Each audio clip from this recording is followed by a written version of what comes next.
In today's episode, numbers don't lie, but spin tries hard.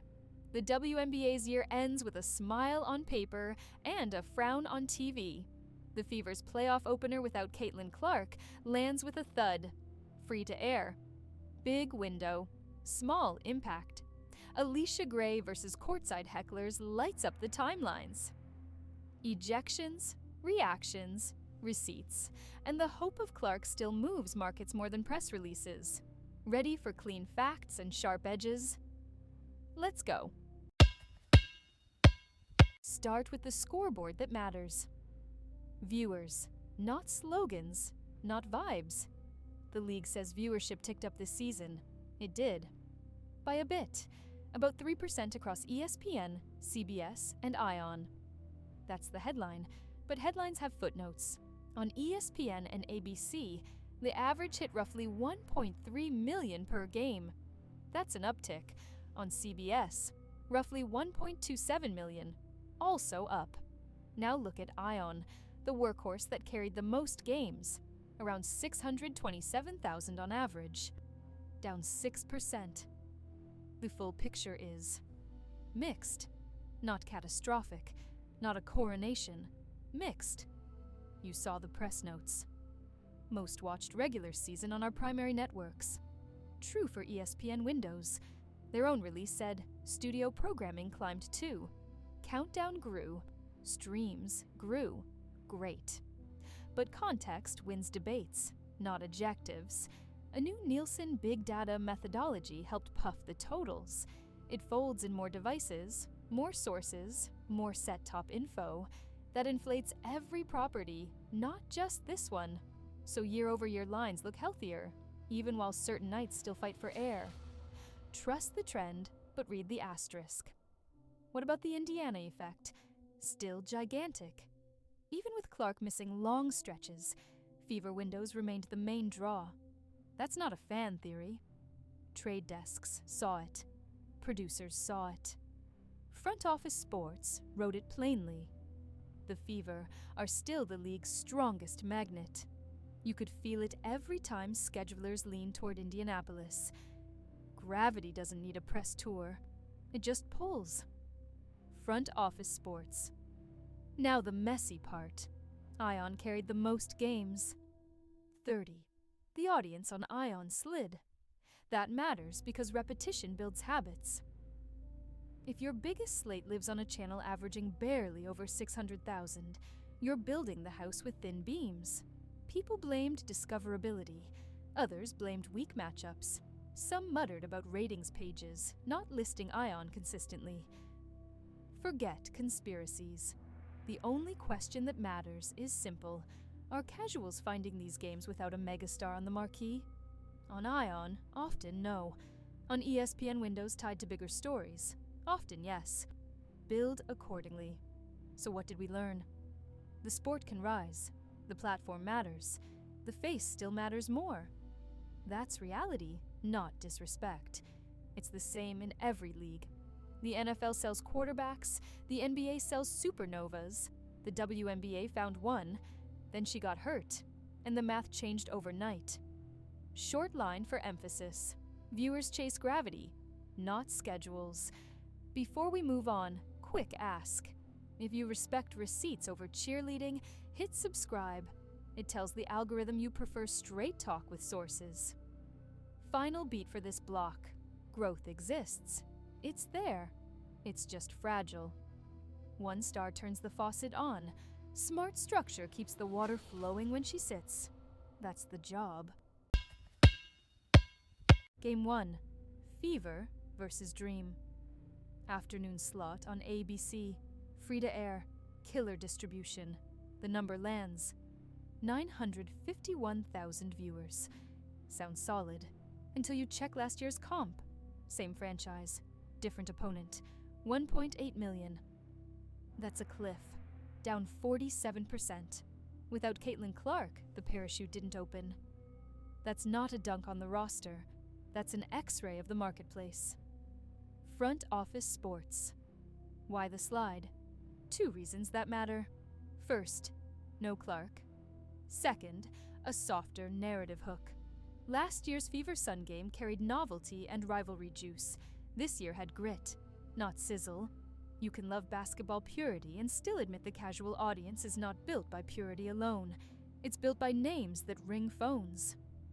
Press spin tried to soften the blow. Overall Game 1 surged on ESPN. Look at the actual numbers. The 4-game slate across ESPN networks was down 16% versus last year. That's not a surge, that's a sag. The other 3 games? Under 500,000 apiece. Aces in Prime, under 500,000. Liberty at Mercury. Same zone. Up a few points year over year, sure, but 3% on a small base is still a small base. That's arithmetic, not attitude. Front office sports.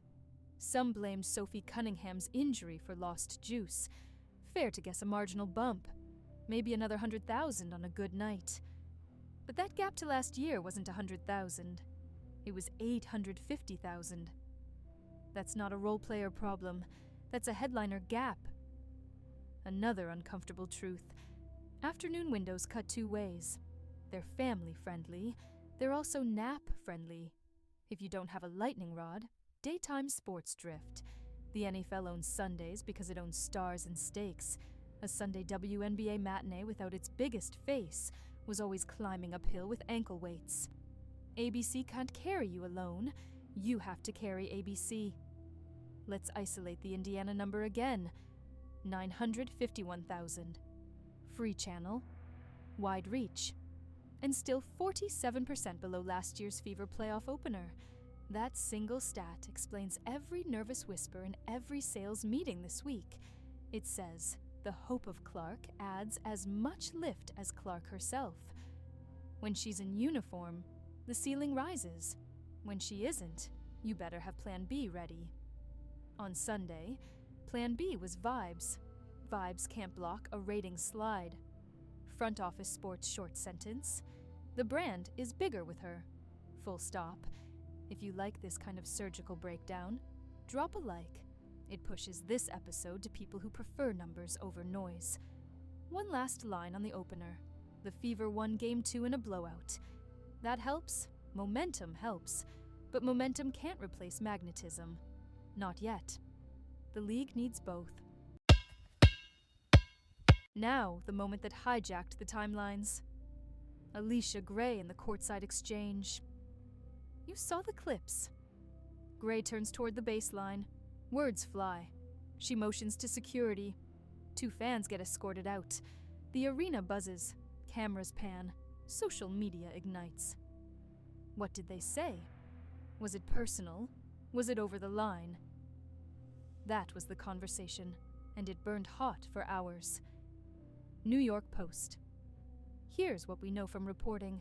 2 Fever fans were removed late in Game 2 after a heated back and forth with Gray. The Dream Guard looked shaken. Teammates consoled her. She didn't speak to media afterward. Official outlets stopped there. No transcript readouts. No detailed league note. Just the ejection. And the box score. New York Post. Now the peel back the curtain. Many of you sent us. People in the building posted their versions. Some claim the comment was basic hoop heckling. She's not trying. Stop flopping. Harsh. Sure. Disqualifying. Not by itself. Multiple attendees on Reddit said the couple was allowed back after a short cooling off period. One even claimed security apologized and called it protocol to calm the player. Those are eyewitness posts, not sworn affidavits. Treat them as reports, not verdicts. But they exist, and they spread. Reddit. What does protocol look like in real time? Simple. When a game hums and a flashpoint erupts, the fastest liver is removal. Not a lifetime ban. Not a public shaming. A removal. Cool the zone. Protect the floor. It's not always a value judgment. It's crowd control. If the fans returned minutes later, that fits the idea perfectly. If they didn't, it suggests something harsher was said. Again, the only confirmed piece is the ejection itself. The rest lives in the comment sections. New York Post. What about Gray? Good player. Tough wing. Veteran presence. She dropped 20 in Game 1. She battled in Game 2. She also wears the stress of the moment. That's human. But there's a pro standard too. You can't let courtside chatter hijack a possession. You can't turn away from live action to argue. That's how 4-on-5 layups happen.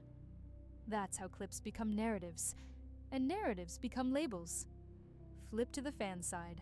Courtside is a privilege. Use your voice, not venom. Keep it about the game.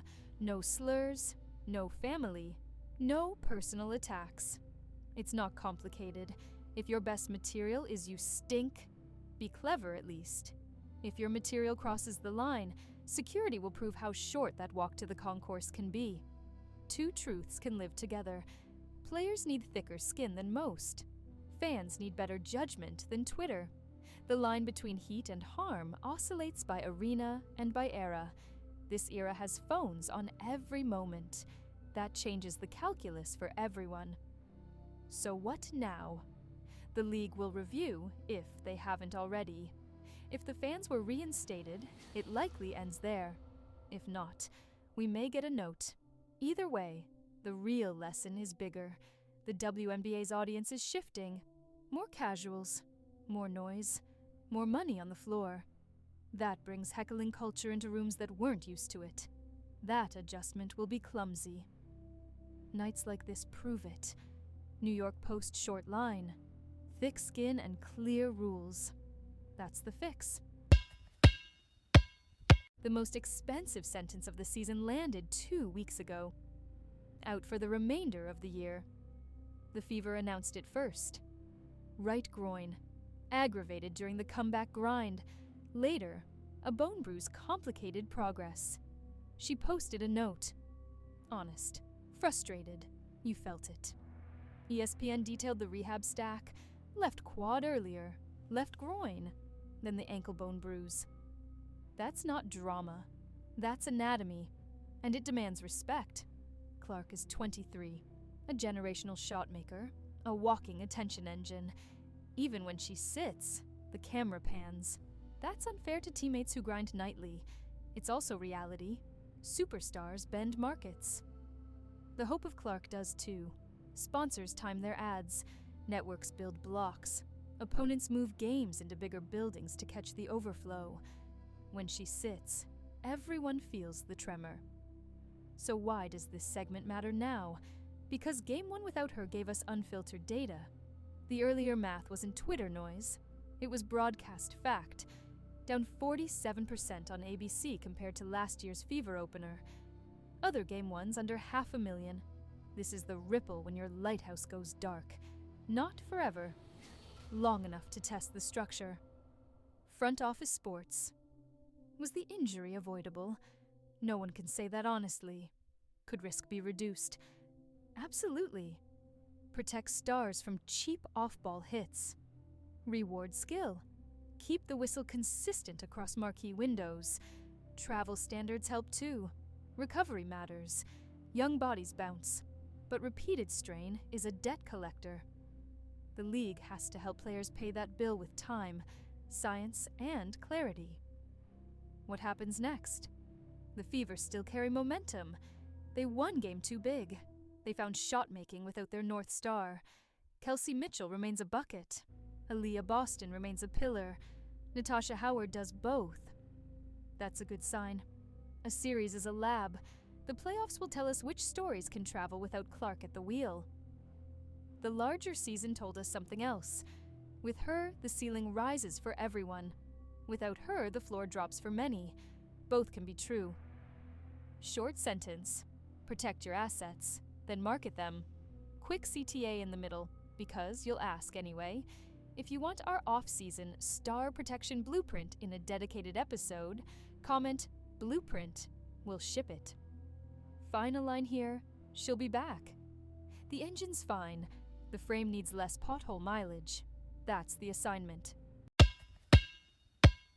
Time for solutions, not platitudes, not we hear you. Solutions. First, platform strategy. ESPN and ABC windows over-deliver relative to others. Keep feeding that lane with matchups that sell.